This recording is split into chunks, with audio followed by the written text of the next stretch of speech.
Olá, boa noite. Está no ar o Agora com Lacombe, hoje no formato Arena. E o nosso entrevistado é o promotor de justiça do Ministério Público do Estado de São Paulo, Lincoln Gaquia, que tem dedicado a vida dele, os últimos 16 anos, dos 30 anos no Ministério Público, a combater a facção criminosa PCC. Promotor, muitíssimo obrigado pela sua participação. Boa noite ao senhor. Boa noite, eu que agradeço a todos. E os entrevistadores convidados para esse programa são Silvio Navarro, meu colega de Opinião no Ar e também da revista Oeste, Jorge Lordello, especialista em segurança pública, apresentador da Operação de Risco, que é um dos campeões de audiência aqui da Rede TV. Lordello, boa noite. Boa noite, Lacombe. Prazer estar aqui. E também Ed Polo, jornalista da Rede TV, repórter do programa do Siqueira Júnior, o Alerta Nacional, que dedica o quê? 100% das suas pautas à segurança pública. Ed, boa noite. Segurança pública em primeiro lugar.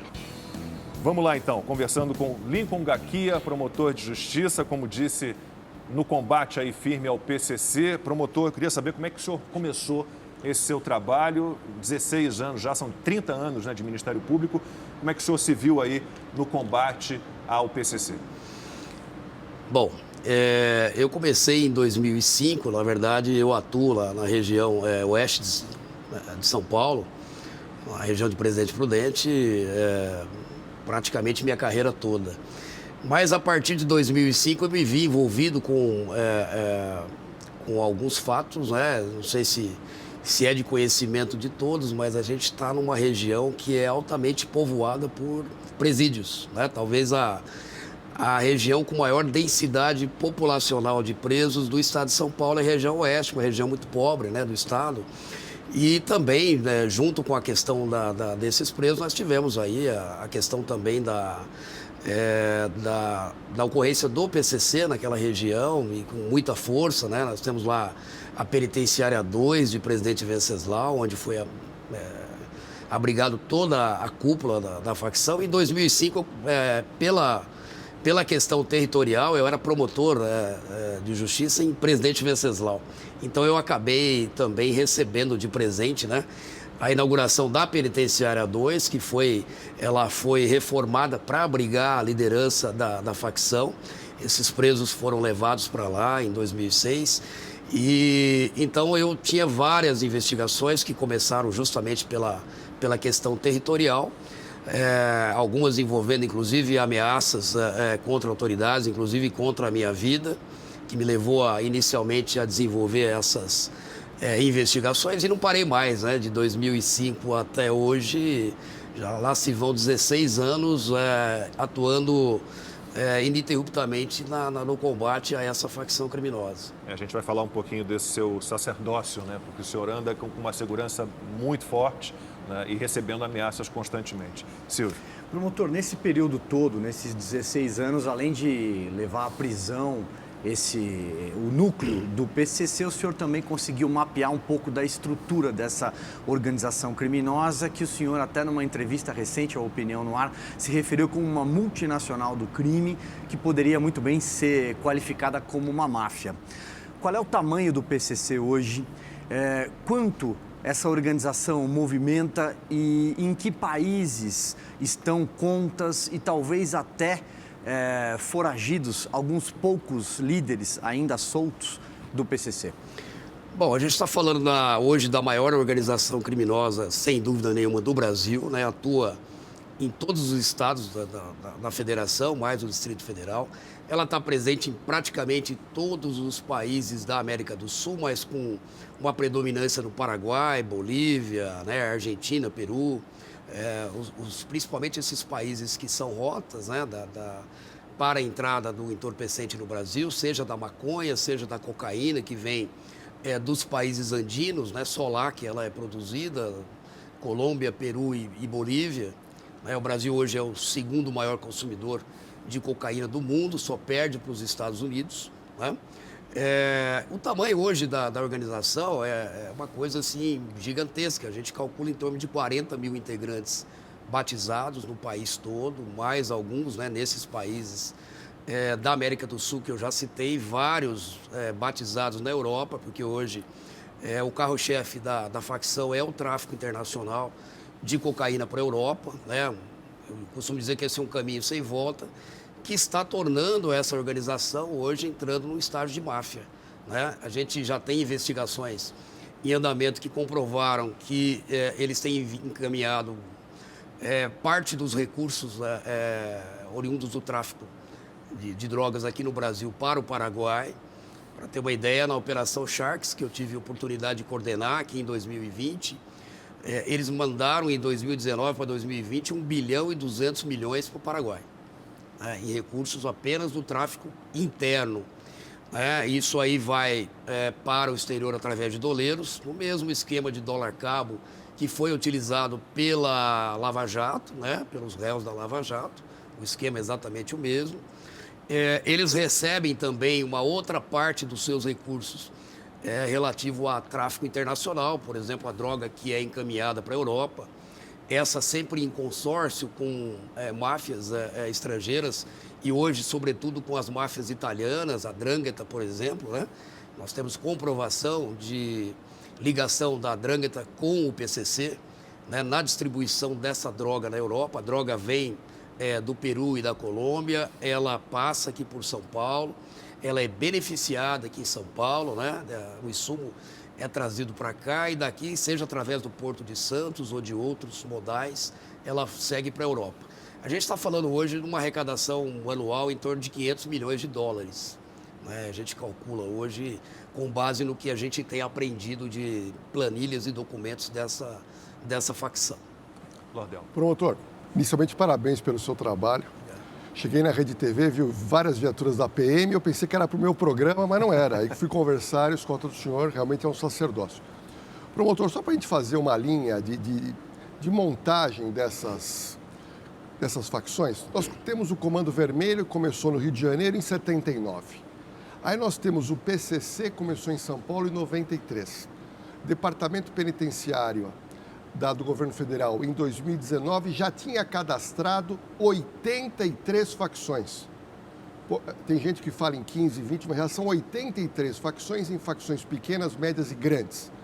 A pergunta é, como eles conseguiram, em 30 anos, todo esse poderio, invadiram a América do Sul, como o senhor disse agora, ganhando dinheiro, transportando cocaína para a Europa, e aonde isso vai parar? Nós vamos conseguir reduzir esse número ou daqui a 5, 6 anos, de 83 facções, nós vamos chegar a 100 facções?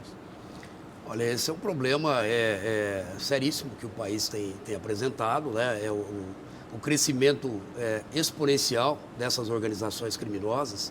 Realmente a gente tem dezenas, né? Algumas são realmente pequenas, né? São facções locais. Trabalham em conjunto? Trabalham em conjunto, exatamente. Então, ou estão ligadas ao Comando Vermelho, ou estão ligadas ao PCC ou à Família do Norte, que são as 3 principais facções do país. Mas o PCC hoje ele é praticamente hegemônico em quase todos os estados da federação. Então é ele que causa para nós uma maior preocupação, seja pela questão da ideologia que eles têm, da doutrina, né, de seguir o seu estatuto com rigidez, né, de serem realmente muito organizados. E eles entraram nesse caminho, que eu digo que é um caminho sem volta, do tráfico internacional de cocaína para a Europa, em que você tem um baixíssimo risco, porque quando você perde uma quantidade de droga que foi encaminhada, dificilmente se prende alguém, né? Os portos aí têm aumentado em mais de 100% o volume de droga apreendida, mas a gente tem que imaginar que se apreende em torno de 10% do que é exportado. Então, 1 quilo de cocaína na Europa hoje vale 35 mil euros.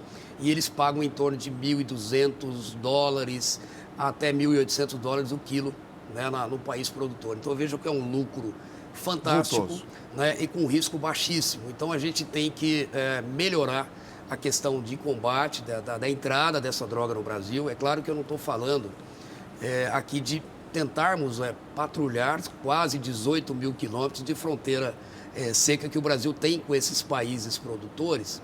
E eu costumo dar o exemplo dos Estados Unidos, até para a gente não ficar com a síndrome, né, de vira-lata, né, que nós não conseguimos patrulhar. Porque lá o problema é maior e eles têm mais recursos. Veja bem, eles têm 3 mil quilômetros de fronteira com o México e até hoje não conseguiram resolver. Então, a maior potência do mundo não conseguiu resolver o problema da entrada de imigrantes ilegais, da entrada de drogas, através do México, né, para os Estados Unidos, e nós temos que resolver o nosso aqui com deficiências. Com 6 vezes e mais 18 mil quilômetros. Então, é algo muito difícil. Agora, o que eu imagino, né, e nesses 30 anos eu tenho buscado e realmente eu espero ainda, antes de me aposentar, conseguir ver, né, acontecer uma real integração das forças de segurança.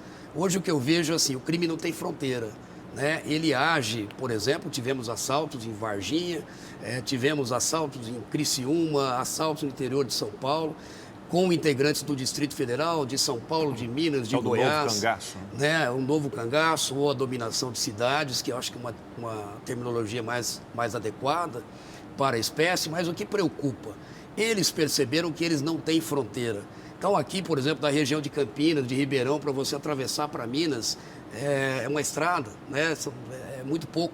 Eu estou no interior de São Paulo, a 600 quilômetros da capital. Aqui, com muito pouco, você vai para Minas e volta, né? E para outros estados. Então, eles perceberam isso, inclusive em outros países, né? Nós tivemos aí o Fuminho, por exemplo, um dos maiores fornecedores de cocaína para o PCC, preso em Moçambique, né? Na África do Sul.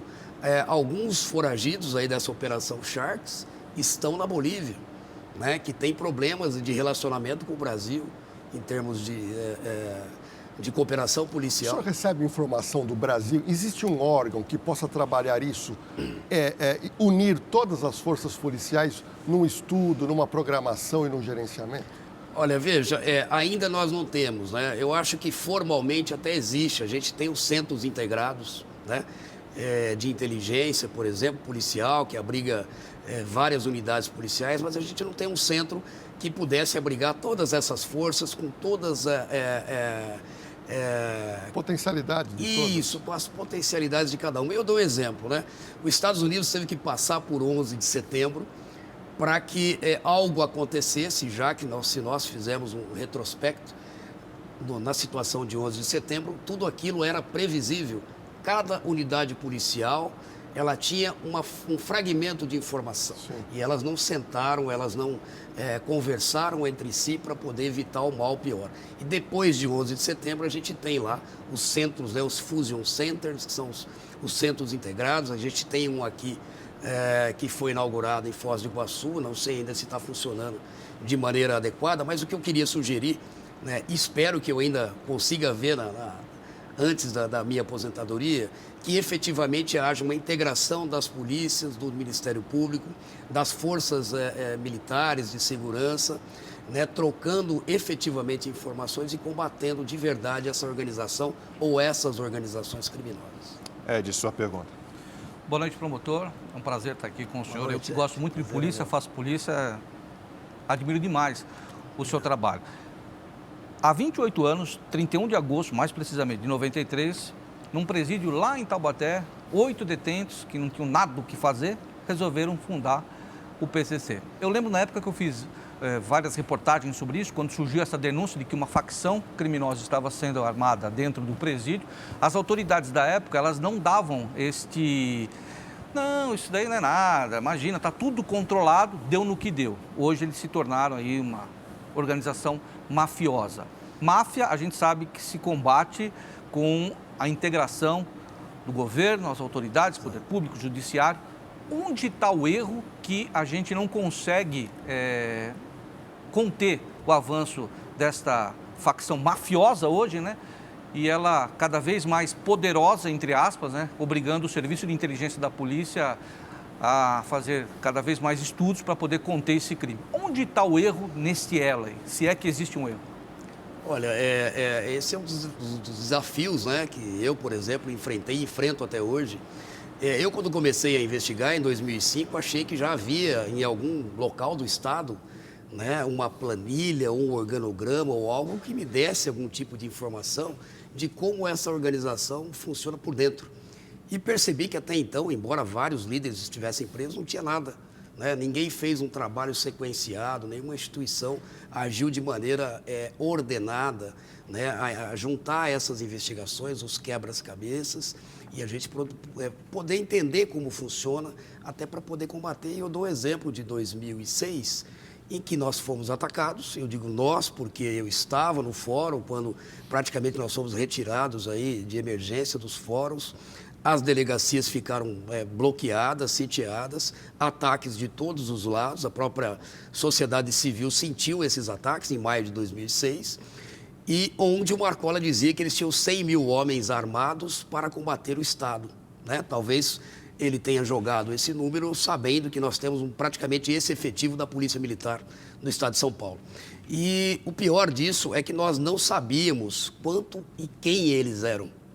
Então, essa foi a primeira dificuldade, que passa, inclusive, pela fase da negação. O Estado já negou a existência do PCC, como de outras organizações criminosas, ou então supervalorizou essas organizações. Então, o meu trabalho, quando eu digo meu, é do Ministério Público, evidentemente, da Polícia Militar, da Polícia Civil, da Secretaria de Administração Penitenciária, com quem nós atuamos em conjunto, talvez seja um dos fatores que tem levado ao sucesso das operações que nós desenvolvemos, que é um trabalho em conjunto com todas essas forças. Na verdade, seria tentar mapear e entender o tamanho disso, como funciona, quem eram as lideranças, e aí sim, a partir daí... Hoje já tem isso ou ainda nós não? já temos. Hoje já tem. Hoje nós temos. Né? Quer dizer, depois de quanto tempo, doutor? Só para a gente ter uma ideia. São anos, né? 28 anos atrás, o senhor tem esse panorama a partir de quando? Eu, especificamente, a partir de 2005 para cá, para hoje, em 2021, a gente tem um panorama mais detalhado de como funciona a organização, quem são as suas lideranças, inclusive que me levou até, de maneira a uma decisão estratégica, pedir a remoção dessas lideranças para o sistema penitenciário federal, já que elas estavam, desde 2006, na Penitenciária 2, em Presidente Venceslau, todas elas reunidas como se estivessem numa diretoria, não é? Tomando decisões dentro dos presídios que repercutiam aqui fora, crescendo no Brasil todo, até que nós pudéssemos, então, finalmente poder, pelo menos, isolá-los territorialmente e fazer com que essa comunicação fosse cessada. Mas, realmente, o que eu acho, né, eu volto à questão da integração, aonde não só o Brasil, mas outros países falham. A própria Itália chegou... muita coisa ocorreu para que a Operação Mãos Limpas tivesse resultado. E depois acabou também, infelizmente, sendo frustrada. Mas enquanto não se combateu as máfias de maneira integrada, né, unindo lá, na verdade, os juízes da Operação Mãos Limpas, na verdade, eram promotores, como o Giovanni Falcone, por exemplo, que foi assassinado, quer dizer, teve que morrer o juiz ou vários juízes para que atitudes fossem tomadas. Então, a legislação foi modificada. Lá nós temos a lei do cárcere duro, que isola esses mafiosos de maneira praticamente completa, né? Não é para todo preso, mas para mafiosos. Deveríamos ter aqui no Brasil. E a gente tem aqui uma leniência, né? Nós temos, além dessa falta de integração, nós temos uma legislação frouxa, né? Que trata aquele ladrão, aquele furtador ou aquele ladrão primário, assim como trata o Marcola ou outros líderes. Promotor, eu queria falar exatamente disso. O senhor trabalhou para colocar na prisão o André do Rep, que acabou sendo solto pelo ex-ministro Marco Aurélio Mello. Então, a sua opinião, na nossa legislação penal, nosso Código de Execução Penal, a quantidade de benefícios, de privilégios que os nossos presos têm, nós temos realmente uma lei que privilegia que é pró-réu, que é pró-bandido? Olha, veja, a gente tem hoje, na minha opinião, excesso de benefícios.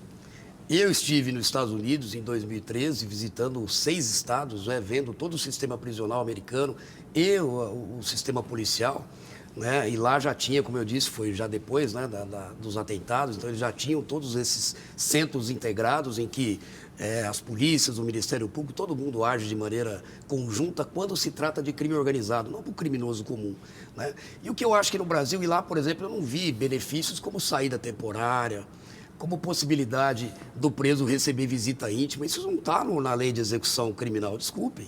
Não precisa mudar a lei, mas peraí, nunca foi previsto na lei de execução penal a possibilidade de visita íntima. Eu acho que o preso está ali sob custódia do Estado. Claro que eu não quero que o preso passe privações, né, como já passou no passado, né? Mas a gente precisa ser um pouco mais rigoroso. Nós temos hoje os benefícios, por exemplo, de progressão de regime, que também só existe no Brasil. Seria preferível que saísse apenas de livramento condicional, como nos Estados Unidos, por exemplo. Audiência de custódia. Só que aí, nos Estados Unidos, eu exemplifico, há uma fiscalização do livramento condicional que efetivamente funciona. Fiscalização muito rígida. Muito rígida. Ele é submetido a visita surpresa, se ele está trabalhando ou não. É monitorado de alguma maneira. Ele tem que fazer exame toxicológico, enfim. Então, é toda uma série de legislação que nós não temos aqui. A gente tem um excesso de direitos. Então, no caso do André do Rep, você vê uma legislação que foi feita, teoricamente, o pacote anticrime do ministro Moro, que foi feito para beneficiar as forças de segurança, acabou sendo deturpada no Congresso Nacional. Colocaram um monte, desculpe, de jabutis no meio da lei. Essa lei acabou sancionada. E um deles, por exemplo, é de que a cada 90 dias o juiz deve verificar se existe ou não a necessidade da prisão preventiva. Ele tem que ficar renovando isso. No caso do André do Rep, foi uma malandragem processual, no meu modo de ver, para não dizer outra coisa. Promotor, só pegar um gancho aqui. Vamos lá. Somente isso, só pegar um gancho do Lacombe. Um detalhe importante, o que o Lacombe disse é muito verídico, esse monte de benefício. No meu programa, metade das ocorrências são ocorrências de tráfico de drogas. Aquele pequeno traficante, aquele garoto, normalmente menor de idade. E o policial, quando detém essas pessoas, começa a ter uma conversa, uma entrevista. E a pergunta é, você tem passagens pela polícia? E a grande maioria já tem várias passagens por venda de drogas. E a pergunta que nós fazemos também, quanto você ganha por dia? E lá um garoto fala, eu ganho de 200 a 300 reais por dia vendendo drogas há 12 horas. Um país onde nós temos, o Brasil é considerado o segundo país onde tem mais consumo de droga. Então, no final, é um grande enxuga-gelo, promotor. Porque a gente verifica, o rapaz é preso, fica pouco tempo, ele já volta para vender novamente. E faz uma carreira no crime. Alguns, inclusive, são presos no mesmo dia, várias vezes. Eu já vi acontecer, sobretudo aqui na capital. Sim. O sujeito é preso por tráfico, às vezes ele está... Eles já sabem, por exemplo, está com uma pequena quantia, eles nunca vão levar uma quantidade grande, evidentemente, porque se ele tiver entrar pela primeira vez, ele já vai cair no tráfico privilegiado, às vezes vai pegar 1 ano de prisão. Aí ele é solto na custódia. Que o próprio Lacombe mencionou. Na custódia ele volta para Cracolândia, volta para outro lugar e acaba sendo preso, às vezes, pela mesma equipe policial. O que é uma situação... Veja, a gente não precisa entender que não é a nossa intenção, nunca foi misturar esses pequenos traficantes com um marcolo, com lideranças de facção criminosa. Mas eu desconheço quem esteja em presídio hoje que tem algum benefício para ser concedido. A verdade é essa aqui no estado de São Paulo. Então, a maioria é multirrecidente, plurirreincidente. A maioria deles é por tráfico de entorpecentes, mas não a primeira vez, 4, 5, 6 vezes. E não tenho dúvida, ele vai sair da cadeia e vai voltar a traficar, porque é um círculo vicioso. O sujeito que ganha 300 reais por dia, um garoto, ele não vai trabalhar aí na construção civil para ganhar R$1.000, R$1.200 por mês. A verdade é essa. Então, assim, a cadeia realmente, ela não ressocializa, mas esse não é um problema só do Brasil. É um problema mundial. Talvez na Suécia, ou na Holanda, ou no Japão, que são países com uma cultura diferente. Crime sem violência. Crime sem violência. Agora, no Brasil, assim como em outros países continentais, é algo que só espelha a ausência do Estado. Então, se esse pequeno traficante ele existe e continua existindo, é porque primeiro ele tem consumidor para isso. Essa é uma verdade que a gente também... Nós não podemos deixar de imaginar, a gente fica voltado só também para o infrator e a gente não verifica que o consumo aumentou em muito. Não sei se vocês sabem, mas com a pandemia aumentou em 40% as apreensões de droga nas estradas do país, sobretudo de cocaína. Quer dizer que as polícias são mais eficientes? Evidentemente, mas quer dizer que o consumo aumentou também. Silvio. O senhor falou agora há pouco no André do Rep, numa pergunta do Lacombe.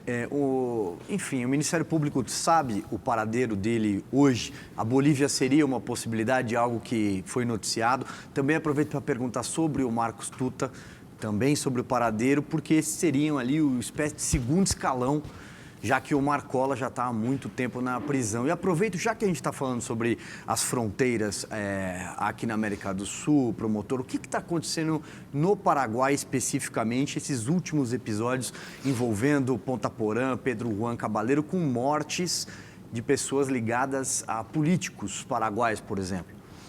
Veja, a gente tem que, nesse caso, eu vou começar pelo final, Paraguai. depois eu volto no André do Rep. A gente tem que tomar muito cuidado e separar o joio do trigo, né?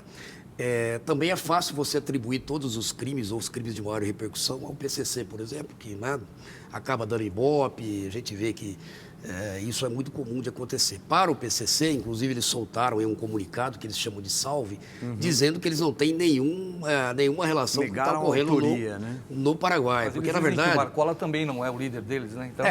ele falou isso para mim várias vezes, né?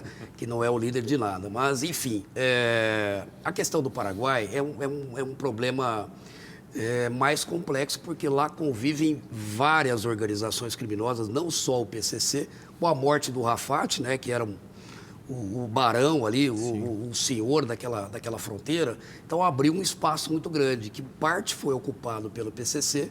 Nós tivemos lá o Minotauro, tivemos os outros traficantes brasileiros que estavam ali, acabaram presos, né, estão em unidades federais. E aquilo ali, não existe vácuo de poder. Então, aquilo ali é uma disputa territorial por uma fronteira onde parte da cocaína e da maconha, principalmente da maconha que chega no Brasil, e principalmente do armamento, vai passar por ali. Então, isso é dominar aquela região, é dominar um local estratégico para essas organizações. Então, eles estão em guerra, né? Não quer dizer que aquilo tudo, morte de filhas do deputado ou de políticos, né, de moças, por exemplo, que estejam envolvidas com o PCC, até acredito que não, para eles não é nada lucrativo. Para eles é melhor você corromper a polícia paraguaia, corromper as autoridades locais e continuar desfrutando do tráfico, desfrutando de poder andar nesses países como Paraguai e Bolívia, sendo procurado aqui no Brasil com uma nova identidade lá e vivendo lá como um cidadão de bem. Eu vi vários casos, você citou... voltando para o André do Rep, as informações que eu tenho é de que ele esteja na Bolívia, porque o Paraguai hoje tem uma cooperação maior com o Brasil, né, por conta da presença, inclusive, do DEA, né, naquele local, a SENAD, enfim, a SENAD também com policiais brasileiros, Polícia Federal agindo em conjunto com as autoridades paraguaias. Então, eles têm prendido muitos integrantes e expulsado rapidamente para o Brasil, o que não acontece na Bolívia. Então, o sujeito na Bolívia, saiu uma reportagem num grande jornal, algumas semanas atrás, de um dos foragidos dessa Operação Sharks, que eu tive a oportunidade de coordenar aqui em São Paulo, que é o Sérgio, é um integrante da região de Campinas, que tem um restaurante em La Paz. Ele foi fotografado lá. O Tuta possivelmente esteja lá, às vezes até contando com segurança de policiais ou de integrantes de forças armadas bolivarianas. Então, assim, é algo muito difícil da gente combater, porque o Brasil hoje, infelizmente, né, por conta do governo local, e não só o Brasil, os Estados Unidos também foi expulso de lá, enfim, tem uma dificuldade muito grande de relacionamento. Isso está acontecendo na Bolívia e está acontecendo na África, no continente africano, onde, por exemplo, o Fuminho foi preso em Moçambique e outros integrantes também se escondem lá. Né? São países aí com ditaduras corrompidas, né? Com Estado falido e que dão aí abrigo para esses criminosos, né? Poder trabalhar lá de maneira tranquila. Promotor, vamos colocar o senhor um pouco contra a parede. Vamos lá. Não, porque é o seguinte, o senhor disse que a gente está cansado, senhor disse, a gente está cansado de saber que presos têm benefícios, que vale a pena para eles, né, acham que vale a pena, porque depois que são presos não vale mais a pena, mas que, né, traficar é bom, porque recebe 300 e tal. Então eu pergunto para o senhor o seguinte, quem que é conivente com essa situação, na opinião do senhor? O Estado que não atua, certo? O Legislativo que não muda as leis, o Judiciário que solta, ou os advogados que encontram brechas para poder tirar esse pessoal da cadeia? Onde está o erro? Porque o que a população, ela pergunta na rua, o que a gente vê na rua é justamente isso. O pessoal sofre com isso, né? E a gente vê que é um ciclo vicioso, que eles estão sempre na frente nesse sentido, né? Que fazem o que querem. Imagine que a gente sofre também, né? Você imagina o meu papel aí há 16 anos, pensar, né? Com a vida em risco, combatendo essa organização e vendo os nossos tribunais superiores soltarem indivíduos como André do Rep, por exemplo, né? Um narcotraficante que, numa operação só, a overseer da Polícia Federal mandou 4 toneladas de cocaína para a Europa. Então, imagine o poderio desse nível de narcotraficante, né? Como o Fuminho, por exemplo, que colocava 4, 8 toneladas por mês de cocaína para a Europa.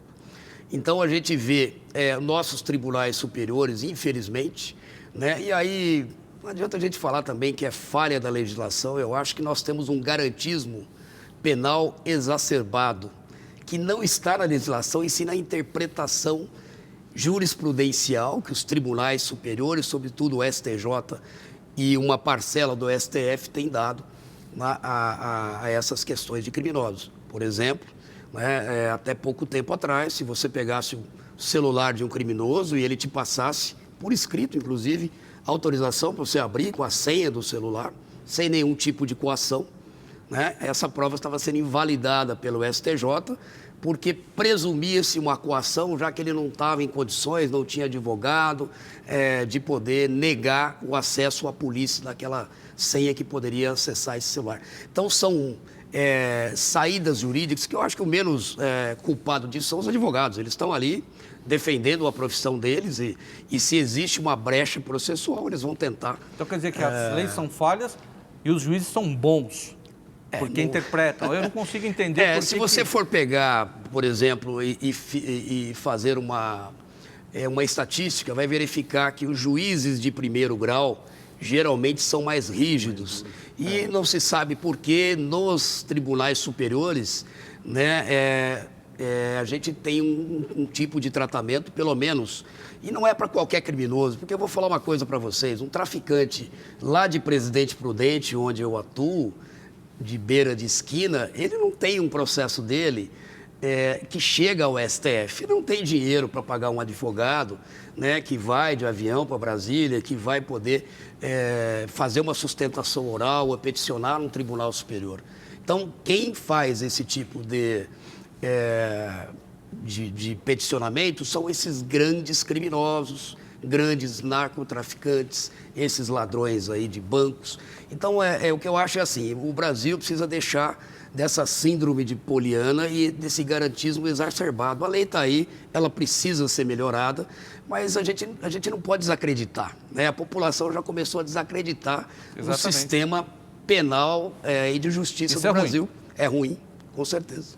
Lordelo. Promotor, eu disse para alguns amigos que vinham aqui no grupo de WhatsApp, de um deles tem uma curiosidade que também é minha. O senhor comentou hoje o PCC provavelmente 40 mil integrantes no Brasil. E existe uma conversa que existe um financiamento próprio. Ou seja, tanto o integrante preso como o solto tem que pagar uma caixinha mensal. E que a pessoa que está solta tem que pagar R$ 250 por mês. Eu fiz uma conta aqui que nós chegaríamos a 10 milhões por mês só nessa caixinha. Considerando os 40 mil. Os 40 mil. Isso é verdade? É lenda? O que o senhor pode dizer? Não, é verdade. É parcialmente verdade. Na verdade, o valor da caixinha é R$ 950 aqui no estado de São Paulo. 900. É bem maior do que isso. Né? É o que acontece.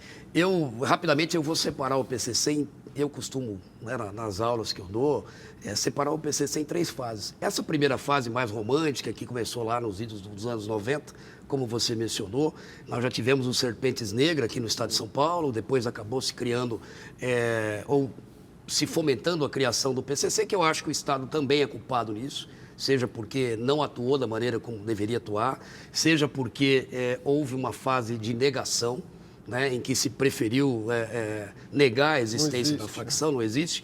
Mas essa fase dos anos 90, que eu acho que a maioria chegou vocês da imprensa chegaram a trabalhar, era muito comum, todos os meses, nós tínhamos rebeliões espalhadas aqui pelo estado de São Paulo. Eu mesmo, né, atuo desde 92, no início de 92, eu peguei várias rebeliões nas comarcas em que eu atuei, que tinham presídios, e todas elas reivindicando, às vezes, deficiência na alimentação, problemas de processos que não andavam, de cumprimento de pena, enfim. eles tinham uma bandeira, lícita ou não, justa ou não, né, para defender. É a primeira fase mais romântica da organização. Nós tivemos uma segunda fase, que é com a ascensão do Marcola, porque ele não é fundador, é o cofundador do PCC. Ele tomou para si essa facção, né, lá nos idos dos anos 2000, 2003, 2002 para 2003, em que todos os líderes foram assassinados ou mortos, inclusive a mulher do Marcola, né, uma das mulheres dele. E aí vem uma fase social do PCC, em que você arregimenta mais integrantes, fornecendo o quê para eles? Por exemplo, o sujeito que está preso no interior do estado de São Paulo, lá na minha região, região oeste, que está no mínimo a 600 quilômetros da capital, imagine que nós não temos presos locais, a maioria dos presos é aqui da região metropolitana. E as famílias, para se deslocarem até lá, tem um custo muito alto para a mãe visitar o preso, para a esposa. Então eles colocaram o quê? Ônibus, que já é um serviço social, ônibus gratuito para os familiares de integrantes. E aí surgiu realmente essas caixinhas, que era uma maneira de você fomentar, né, o pagamento disso aí. Aí com isso veio os advogados, que é o tal da sintonia dos gravatas. Olha, vamos pagar advogado. Mas advogado para qualquer preso? Não. Só para o preso que tenha sido detido em cumprimento de alguma missão do PCC. Ou para matar alguém, ou para traficar drogas ou armas. O cara na biqueira não tem advogado, Não ele está tem sozinho, ele está advogado, largado. Ele está lá a cargo do Estado. E aí, assim, o que se pensou na época, né, nessa segunda fase ainda? Se pensou em que o preso que está lá no interior, ou onde esteja, ele precisava subsistir, a família dele. Então aí começa o tráfico interno de drogas do PCC. Inicialmente, ele comprava a droga lá fora para distribuir, vender, né, a preço de custo quase, para os integrantes que estavam presos. Porque aí o sujeito que tem, por exemplo, um ponto de droga, o que chamam de biqueira, aqui em São Paulo, por exemplo. Boca de fumo, uma boca de fumo, ele consegue, no Rio, ele consegue subsistir. Olha, nós estamos te ajudando, estamos te dando 2 quilos de maconha e cocaína para você vender lá na sua quebrada, né, na sua área de atuação. Então isso acabou atraindo mais integrantes para a organização criminosa. Então essa foi a segunda fase. O que acontece hoje? Hoje é uma fase extremamente comercial. O PCC hoje é basicamente, eu já disse isso numa outra entrevista, né, uma multinacional do crime, voltada exclusivamente para o tráfico de entorpecentes. E com isso eles abandonaram as bases.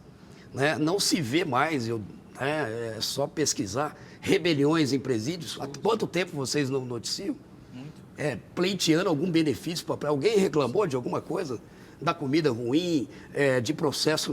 As coisas continuam como eram, mas essa bandeira foi abandonada. A bandeira hoje é a bandeira do narcotráfico, né, do tráfico internacional de entorpecentes.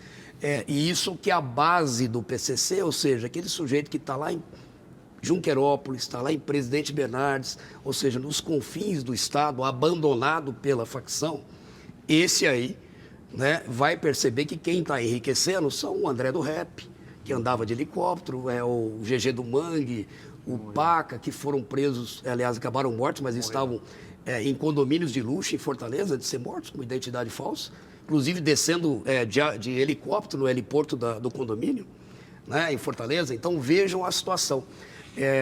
O PCC hoje, ele abandonou essa bandeira. Né? Essa bandeira não existe mais. Hoje ele é unicamente voltado para o tráfico ilícito de entorpecentes, principalmente para o tráfico internacional. E isso só beneficia uma meia dúzia de líderes. A cúpula. Promotor, como é que se explica essa bandidolatria que a gente tem? Quer dizer, políticos, parte da imprensa pró-bandido, dizendo que todo bandido é uma vítima da sociedade, defendendo desencarceramento, ressocialização, ignorando o caráter punitivo da prisão. Como é que a gente lida com isso? Qual é a parcela de culpa que isso tem no que a gente vive hoje? Olha, veja, eu além de ser promotor do GAECO, né, eu sou promotor de execuções criminais. Na verdade, eu fiscalizo cumprimento de penas. E como fiscal de cumprimento de penas, como corregedor de mais de 20 unidades prisionais na minha região, eu fiscalizo também as condições de cumprimento de pena e eu desafio qualquer desses políticos, né, a me apontarem. É claro que nós temos problemas, como todo mundo tem, mas, sobretudo no estado de São Paulo, as condições de cumprimento de pena hoje são muito diferentes do que nós tínhamos há 20 anos atrás.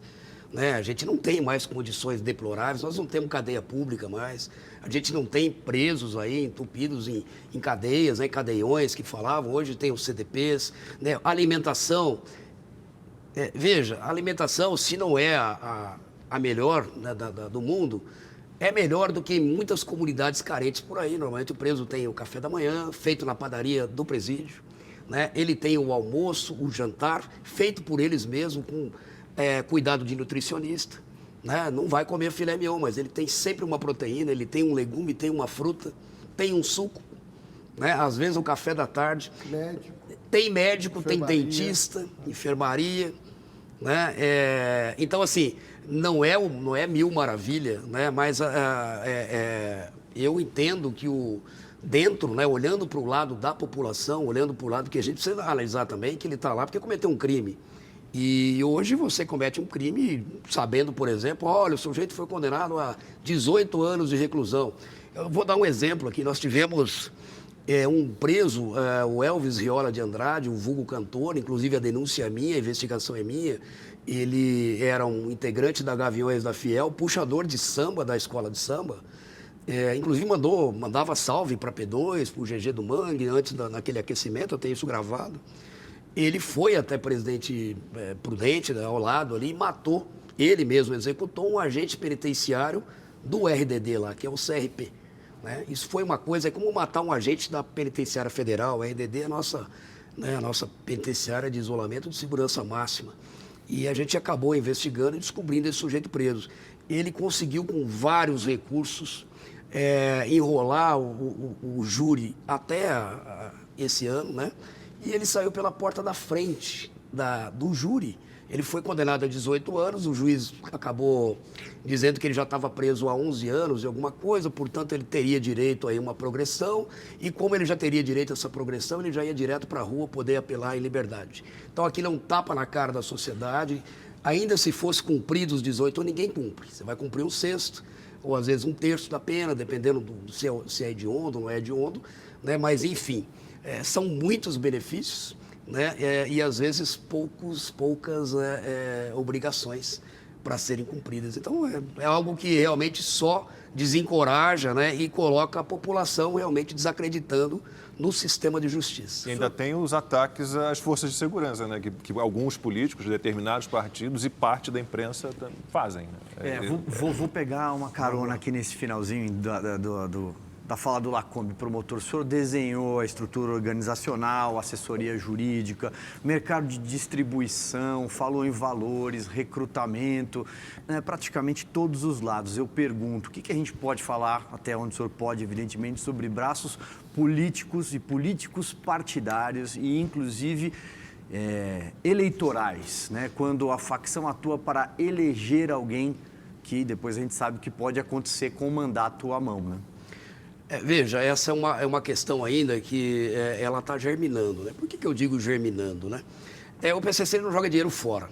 Então, assim, eu pessoalmente investigando vários deputados ou candidatos a deputados que se apresentaram a eles, né? Alguns que eram, inclusive, até ex-criminosos ou ligados a criminosos. Para buscar financiamento. Olha, nós precisamos de campanha, de dinheiro para a campanha, porque eu vou ser deputado federal. Aí o Marcola fala, tá bom, você vai ser um deputado federal. Você tem outro, dois, mas dois num universo de 500. Não vai fazer muita coisa. Então, eles não vão jogar o dinheiro fora. Eles já perceberam isso aí. Né? Que seria um deputado nanico do crime organizado ali. E prefeitos. Sim. Aí nós chegamos num ponto mais delicado. O criminoso, ele quer, o crime organizado, e sobretudo o criminoso, ele quer facilidade. Ele quer poder usufruir, inclusive, do dinheiro que ele ofere traficando ou nesses grandes roubos a banco. Não adianta nada você ter o dinheiro e não poder usufruir. E, às vezes, ele precisa contar com uma proteção do Estado. E isso ele consegue nos pequenos municípios, e até grandes hoje. Aí sim, né, a gente tem que entender que pode haver um financiamento de campanha para vereador, por exemplo. Né, você conseguir colocar alguém numa subprefeitura aqui da capital, alguém no setor de transportes, porque a gente sabe hoje que as cooperativas, várias delas, né, de transporte urbano, estão ligadas a organizações criminosas, sobretudo ao PCC. né? Então, esse tipo de participação política, sim. Municípios, por exemplo, olha, eu vou financiar um determinado prefeito que depois vai me dar um licenciamento ambiental para eu instalar lá um resort, um hotel, como, por exemplo, o irmão do Marcola, o Alejandro, tem negócios, né, no Ceará, ali na região de Canoa Quebrada, naqueles locais ali, tem até hotéis ali. Então, a gente sabe, ouviu falar que eles andaram financiando campanhas de políticos naquele estado. Mas para quê? Para obter facilidades, né? Tivemos aqui na região metropolitana o envolvimento de um grande narcotraficante que está procurado, que havia comprado um hospital, ou a suspeita de que ele comprou um hospital, montou uma ONG, e essa ONG fez, ou está fazendo, ou prestava serviço para determinado município, serviço de saúde. Então, vejam que eles vão começando o que a máfia fez. A máfia começou dando proteção na Itália, aos criminosos, e hoje ela atua, né, em diversos ramos, construção civil, lixo. Quantas vezes a gente vê aí containers de lixo que vêm de lá para cá, né? São setores que eles conseguem, e eu acho que é assim, inicialmente nesse ramo de vereadores, prefeitos, de subprefeituras, é possível que haja assim, algum tipo de tentativa de infiltração. A gente vai fazer agora um rápido intervalo e volta daqui a pouquinho com a parte final da entrevista com o promotor Lincoln Gakia. Até já.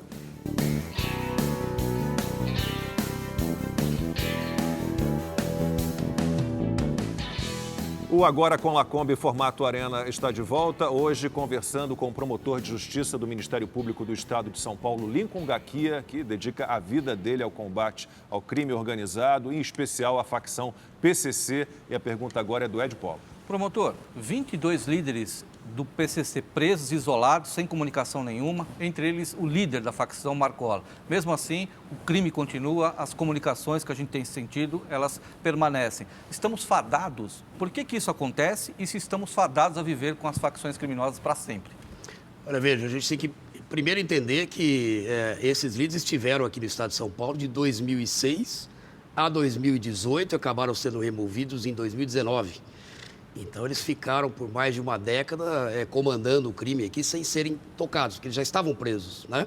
Alguns deles no RDD, alguns deles na Penitenciária 2 de Venceslau. O que a gente pretendeu foi o isolamento territorial, inclusive, desses líderes, afastando eles dos seus comandados. Numa unidade prisional, que seriam as federais, em que eles não têm direito à visita íntima, eles não têm acesso à TV, à rádio, a jornais... eles não têm, às vezes, contato entre si, dependendo da periculosidade, no banho de sol. O que existe? Existe uma visita familiar através de parlatório, que é monitorada pelo Departamento Penitenciário Nacional, eles sabem que é monitorada, e existe o contato com os advogados. Então, evidentemente, algum tipo de ordem, ela entra e sai com algum atraso e com certa dificuldade. Não é como eles tinham aqui no estado de São Paulo. Eu não tenho nenhuma ilusão de que nós, Força de Segurança, vamos acabar com o PCC. Isso aí seria como você negar a existência de uma organização que hoje tem tentáculos não só dentro das unidades prisionais, quanto fora.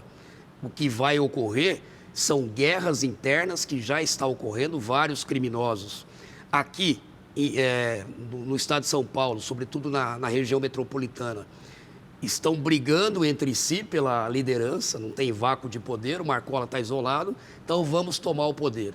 E toda essa guerra interna que já está acontecendo servirá e está servindo para enfraquecer essa organização criminosa e é o que a gente espera também, né? Que esse caos interno leve ao enfraquecimento dessa organização e que deve ocorrer talvez em médio prazo, é possível que ocorra. Promotor, rapidinho, o ex-juiz Sérgio Moro, ex-ministro, está aí agora se lançando como político. Qual foi o papel dele na transferência? Porque ele gosta de ter os louros dessa transferência dos líderes do PCC para presídio de segurança máxima para ele.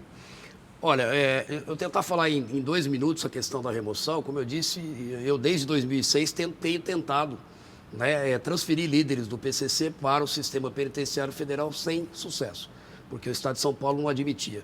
Em 2018, nós descobrimos um grande plano de resgate do Marcola e demais lideranças, que foi feito lá pela minha equipe, E, portanto, né, nós levamos esse plano ao governador, então, em exercício, levamos aos secretários para que o Estado pedisse a remoção da liderança para o sistema penitenciário federal, já que nós tínhamos lá, chegamos a ter quase 200 policiais de forças especiais dia no entorno do presídio. Para tomar conta. Para tomar conta do presídio, essa situação não poderia perdurar para sempre.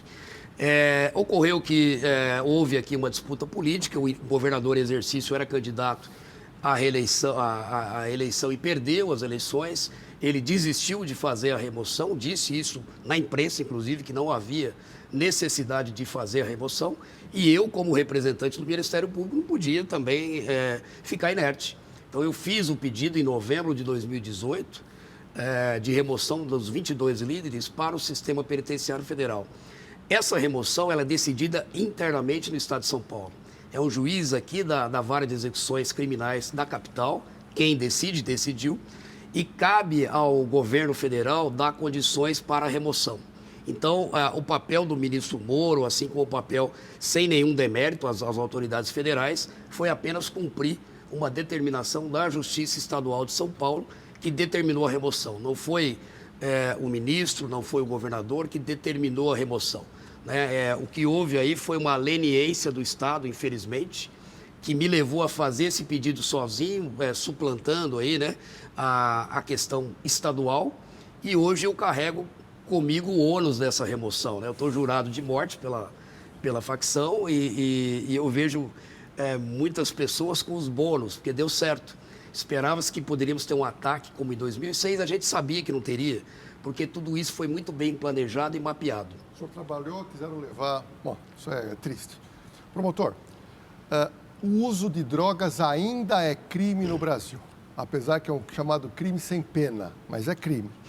Muita gente quer legalizar o uso da droga, principalmente a maconha. E a gente verifica que diversas correntes da sociedade, política, também são a favor da legalização. O senhor, pessoalmente, que é um especialista nisso, o senhor é a favor e contra e por quê? Eu sou absolutamente contra. Né? Essa falácia de dizer que o Estado perdeu a guerra contra as drogas, portanto, vamos descriminalizar e deixar o país virar um circo de horrores, entregar a nossa juventude, né, a esses traficantes, como ocorreu e ocorre na Holanda, por exemplo, que é uma praça de horrores, né, onde você pode consumir qualquer tipo de droga. Os países desenvolvidos que descriminalizaram estão pagando pelo seu erro. Nós temos aqui hoje, por exemplo, o Uruguai, nosso vizinho, né, que descriminalizou o uso recreativo da maconha, né, e não obteve nenhum benefício. Né, o tráfico aumentou, né, os crimes contra a vida aumentaram, a violência em si aumentou, né, e ela está diretamente ligada ao consumo de droga. Mesmo a maconha, que muitos defendem como uma droga recreativa, ela é porta de entrada para todas as outras drogas. Né? E eu não vejo dessa maneira. Hoje, como você já mencionou, o usuário não é punido, seja ele um crime sem pena ou não, como a doutrina queira denominar, né, esse tipo penal, mas nós não estamos aí com os olhos, o usuário tem que ser tratado. Né? Agora, o que a gente verifica é um aumento do tráfico. Mulheres que sabem, por exemplo, que têm filhos menores de 12 anos, porque o Supremo Tribunal Federal já afirmou entendimento que se a mulher tiver um filho pequeno, que às vezes ele nunca cuidou, a maioria dos casos que eu vejo, os filhos eram criados pelas avós, num primeiro momento tinha que provar que ela cuidava do filho, o próprio Supremo derrubou essa prova, hoje basta ela ter um filho menor de 12 anos que ela faz jus a cumprir a pena em liberdade. Então, o crime organizado já sabe dessa situação. Né? Pega usuários com pequenas quantidades, qualquer coisa você fala que é para uso próprio. Né? Ou então pegam mulheres, enfim, que servem de mulas. Eu sou absolutamente contra. Não acho que esse seja o melhor caminho e acho que isso só vai aumentar a violência. Ia piorar a situação. Com certeza ia piorar. E só para finalizar, nos países em que houve a legalização, o tráfico aumentou. Né? A própria Holanda, né? O tráfico de drogas envolvendo máfias aumentou na Holanda, porque são pouquíssimos usuários que recorrem, né, à rede oficial, às farmácias, para comprar droga. Até porque eles têm que deixar lá o seu RG, o seu CPF, a quantidade é limitada, não Tem é toda imposto, é droga. mais caro. Claro. Mas isso tira um naco dos clientes, dos traficantes que vão buscar outros crimes. Foi o que aconteceu no Uruguai. Exatamente. Silvio. Promotor, o senhor falou agora há pouco que está jurado de morte. Isso já foi amplamente noticiado, inclusive quando foi encontrada uma carta, né, um bilhete dentro da roupa de um detento, entre outras oportunidades. Como é que é ter a vida social, de certa forma, ou de certa forma não, bem comprometida, ter que andar com esse aparato enorme de seguranças, não pode viajar para o exterior, tem aí até a questão da sua família. E eu encerraria perguntando se o senhor faria de novo, se dedicaria ao combater o PCC especificamente, se tivesse que tomar a decisão agora, já numa reta final aí da sua carreira no Ministério Público. Olha, veja, começo pelo final novamente. Sim, eu faria de novo. Né? Eu me considero um teimoso, né? Me considero alguém, talvez, aí, com uma mentalidade um pouco mais tradicional. Eu entendo que o que deva ser feito precisa ser feito, seja por mim, seja por outro colega. Se a gente se curvar ao crime organizado, né? A gente só vai permitir que isso floresça. Entendeu? A questão das cartas ou ameaças, eu nunca fui ameaçado pessoalmente, ninguém ligou na minha casa ou mandou uma carta, olha, você vai morrer. São situações ou cartas que foram apreendidas pelo próprio sistema de inteligência nosso, né? Seja da administração penitenciária, das polícias, e eram planos para me matar, não eram cartas ameaçadoras. Eu tive sobrevoo de drones no meu condomínio, em cima da minha residência, várias vezes, seguindo minha escolta. Né? Isso me impede de ter uma vida social e familiar regular, seja porque eu corro risco e seja porque, por incrível que pareça, a população ela se inquieta, né, com a presença da polícia e torna essa minha vida social um pouco mais desagradável. Então, num primeiro momento, por incrível que pareça, claro que não é toda a população, eu às vezes sou parabenizado em locais públicos que eu esteja, por ter cumprido meu papel. Mas é muito comum, né, eu estar num restaurante com a família e as pessoas ficarem incomodadas com a minha presença, como se elas corressem risco com eu estar naquele local. Então, isso realmente é algo que nos deixa um pouco tristes, né? Mas eu acho que é da cultura, infelizmente, da cultura do país, a cultura de alguns, a cultura do jeitinho, a cultura, né, de que a polícia só está aí para poder oprimir ou para prender o pobre, né, ou o negro, aquelas mesmas conversas de sempre. Só que quando essa parte da população precisa de apoio, é no 90 que eles ligam. Essa é a questão. Promotor, agradecemos muito pelo seu sacrifício. Gostaríamos que não fosse desse jeito, mas agradecemos muito, parabéns pelo seu trabalho e agradecemos muito pela sua participação aqui no Agora com Lacombe nesse formato Arena. Muito obrigado. Eu que agradeço a todos. Muito obrigado. Ed, obrigado. Silvio, Lordelo, muito obrigado. Obrigado a você que nos acompanhou. Agora com Lacombe volta na quinta-feira da semana que vem, às 11h30 da noite. Até lá, boa noite.